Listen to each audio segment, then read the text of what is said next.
Hello student, मैं Rakesh sir एक नई वीडियो के साथ आ गया हूँ। इस वीडियो के अंदर हम पढ़ेंगे संविधान क्या है। ठीक है, संविधान के बारे में जानेंगे कि हमें संविधान की आवश्यकता क्यों होती है, संविधान किस तरीके से बना, हमारा देश जो है कैसे आजाद हुआ। तो ये सब चीजों के बारे में जानेंगे और देश आजादी के बाद हमें किन किन समस्याओं का सामना करना पड़ा और खासतौर से संविधान बनाने के समय किन किन समस्याओं का सामना करना पड़ा। तो चलो वीडियो स्टार्ट करते हैं। देखो, और आप सब नए नए क्वेश्चनों को सर्च करो और जानो कि संविधान क्या होता है। ठीक है, तो चलो स्टार्ट करते हैं वीडियो।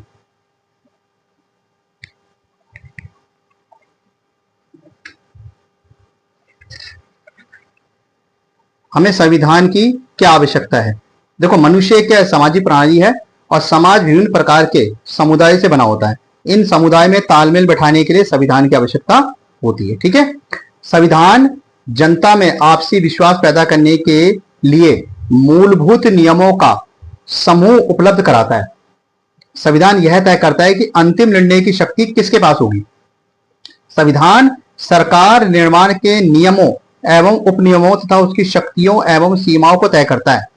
एक न्यायपूर्ण समाज की स्थापना के लिए संविधान की आवश्यकता होती है। ठीक है, तो संविधान क्या करता है। संविधान की आवश्यकता होती है तालमेल बढ़ाने के लिए, बुनियादी नियम निश्चित करने के लिए, सरकार की शक्तियों पर सीमाएं लगाने के लिए और जनता की आकांक्षाओं को पूरा करना और राष्ट्र की बुनियादी पहचान सुनिश्चित करना। यह संविधान की क्या होती है, आवश्यकता होती है। साथ साथ में संविधान की सत्ता करेंगे हम।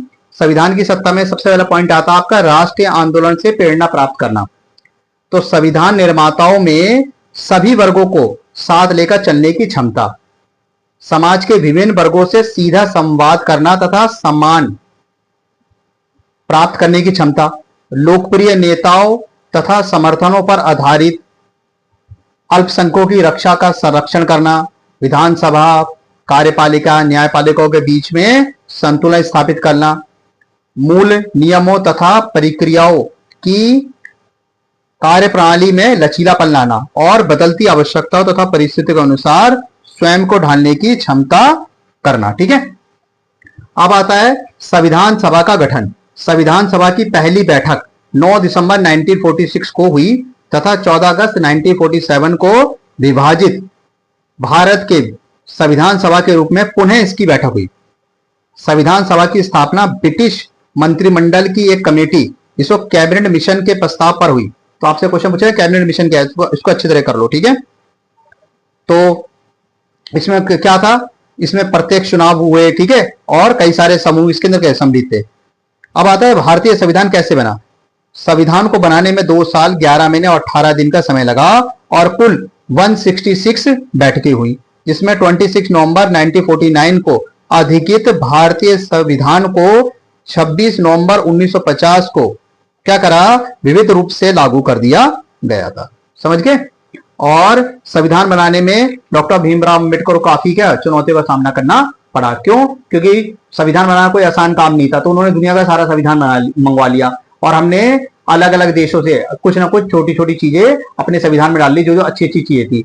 ज्यादातर इफेक्ट जो है हमारे को ब्रिटिश का ही पड़ा, क्योंकि ब्रिटिश से हमने बहुत सारी चीजें प्राप्त कर ली थी। ठीक है, समझ गए।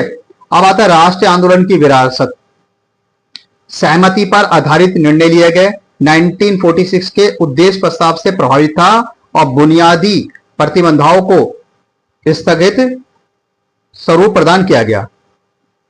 अब आता है स्थगित व्यवस्थाएं क्या थी। शासन के लिए विभिन्न अंगों विधायिका कार्यपालिका न्यायपालिका के बीच में सुनिश्चित संतुलन बनाए रखना और सार्वजनिक प्रधानों को भारतीय समस्याओं तथा आकांक्षाओं के अनुरूप ग्रहण करना। ठीक है, इस तरीके से क्या हुआ, भारतीय संविधान बनाने के लिए आगे बढ़ा गया।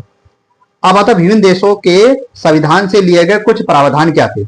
भारतीय संविधान का लगभग 75% अंग भारत सरकार अधिनियम 1935 से लिया गया। तो यानी सबसे ज्यादा प्रभाव 1935 का पड़ा।